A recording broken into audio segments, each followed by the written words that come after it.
આર્થિક રીતે પણ આપણે થોડુંક ધ્યાન રાખવું કે આપણી જેવી પરિસ્થિતિ હોય એ પ્રમાણે આપણે ખર્ચા કરવા. શ્રીજી મહારાજની આજ્ઞા છે કે આવક કરતાં વધારે ખર્ચો કરે તો જરૂર દુઃખ થાય. માટે આપણી સ્થિતિ પ્રમાણે આપણે મોજ શોખ કરવા, પણ દેખાદેખીમાં નહીં. એકને 240 ફ્લેટ છે, બધાય ઘરે એક સરખું ઇન્ટિરિયર નથી, અલગ અલગ છે.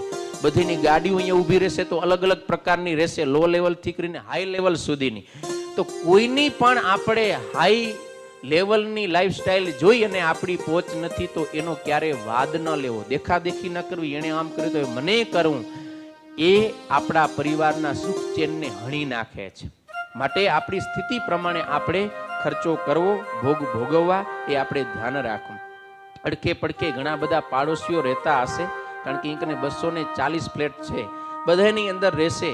ત્યારે માત્ર આપણો જ પરિવાર એ પરિવાર નહીં, પણ આખું આ અક્ષરધામ સોસાયટી છે ને એ આપણો પરિવાર છે. જેટલા ફ્લેટની અંદર પરિવારો રહે છે એ બધાએ મારા પરિવારના સભ્યો છે એ રાખવું. એનો 2 રીઝન. એક તો આપણે એક સોસાયટીમાં છીએ, સોસાયટીને નાતે સોસાયટી ભાઈ થયા.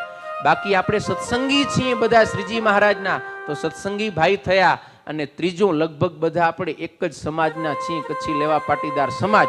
તો સમાજની દ્રષ્ટિ પણ આપણે પરિવારના ભાઈ થયા, આપણો પરિવાર થયો. માટે આપણે બધા એક પરિવારના થઈને રહી. ને આમે કહેવત છે, પેલો સગો પાડોશી. સમજ્યા ને? કાંઈ થાય ત્યારે આપણો હગો ભાઈઓ પણ દૂર રહેતો હોય તો એ આવે ત્યાં સુધી એના પહેલા પાડોશી જ કામ આવે. એટલે કાંઈ સુખ દુઃખ આવે તો પાડોશીએ તરત જ ત્યાં કને પહોંચી જાઉં.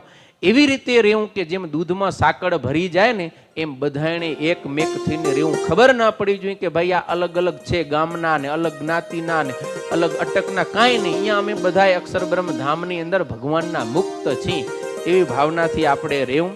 રેણી કેણી એવી રાખવી કે આડોશી પાડોશી આપણું જીવન જોઈને કંઈક પ્રેરણા લે, એને પણ આપણા જેવું જીવન જીવવાની ઈચ્છા થાય. આપણા ઘરમાં એવો સત્સંગ હોવો જોઈએ કે પાડોશીમાં કંઈ કચાશ હોય ને તો એને એમ થાય કે ના ભાઈ મારે પણ આવો સત્સંગ કરવો જોઈએ. પછી બાઈઓ રોજ સફાઈ કરશે, ખબર ને, ઝાડુ ને ફટા ને ફંગુસા ને આ બધું કરશે. તો ખાલી આપણે આ મકાન જ સાફ ન કરવાના, એની સાથે મન સાફ કરવાનું. એની અંદર ઈર્ષા, દેખાઈ, રાગ, દ્વેષ, છળ, કપટ, ઝઘડા, મારું તારું આ બધું છે. એ ધીરે ધીરે સફાઈ કરી અને કચરો કાઢશું ત્યારે આ આપણે અક્ષરધામની અંદર સેટ થાશું. સમજ્યા ને? એટલે આ પેલું આલોકનું અક્ષરધામ છે, એની અંદર આપણે સેટ થવું હોય તો આટલી બાબતનું આપણે અનુસંધાન અવશ્ય રાખવું જોઈએ. એટલે આપણે અહીંયા કને સેટ થઈ ગયા, પણ અહીંયા કને સેટ થઈને કાયમ નથી રહેવાનું. આ યાદ રાખજો બધાય. એમ મનમાં ન માની લેતા કે હવે તો અમે અક્ષરધામમાં પહોંચી આવે. લ્યો, અને અક્ષરધામ કેવું છે? ન અક્ષરતી અક્ષર, કે અક્ષર ક્યારે નાશ પામતો નથી. અને યદગત્વા ન નિવર્તન્તે તદ્ધામ પરમમાં, ભગવાનનું પરમ પદ જે ધામ છે એમાં એકવાર ગયા પછી પાછું પડાતું નથી અને છોડવું નથી પડતું. એ અક્ષરધામ છે. પણ એ આ અક્ષરધામ નહીં હો, ધ્યાન રાખજો. મનમાં મનાઈ ન જવું જોઈએ કે આ અક્ષરધામ પરમિનેન્ટ છે. આ જસ્ટ ટેમ્પરરી છે હો. આપણે અહીંયાથી એક દિવસ જવાનું છે ક્યાં કને? ભગવાન સ્વામિનારાયણનું જે દિવ્ય અક્ષરધામ છે ને ત્યાં.